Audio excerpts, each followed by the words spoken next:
Yep, kama kawaida bwana Said Komba mwenyewe nikiwa ndani ya Chanika Zingiziwa. Nakuja na mradi wapa huu kama unavyoona uko furu kabisa. Na gari unakuja mpaka hapa site, umeona wengine wamejenga frame zao. Yaani mradi upo katikati ya mji. Huduma usuliza za kijamii, umeme, shule, hospitali ziko hapo. Kama unavyoona barabara zipo za kutosha. Bwana hapo unajipata kwa shilingi milioni mbili. Umeona mji wapo, watu wametoa vitu vyao, maisha yanaendelea. Kwa hiyo hakuna sehemu polini hapo. Hiyo ni Chanika Zingiziwa. Bwana ukitokea Tabata Chang'ombe mpaka Zingiziwa unafika, au ukitokea Gongo la Mboto mpaka Zingiziwa unafika. Milioni mbili.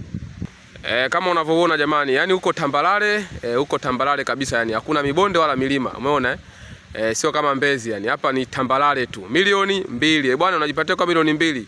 Una uwezo kulipa kwa awamu mbili au awamu tatu. Unaweza ukaja na milioni 1,500,000 au milioni 1 tukaipokea. Bwana kama unavyokuambiaga siku zote Said Komba hanaga bei. Kwa masauni 0715571690 au 0747523711. Hizo namba zipo WhatsApp kama unavyoona. Bwana watu wamejenga, umeona wametoa vitu vya kutosha yani. Hii ni Chanika Zingiziwa. Ukisikia Zingiziwa ni town kabisa. Milioni mbili. Yani sisi hatunaga bei kabisa yani. Ni sisi ni tupa tunatupa tu.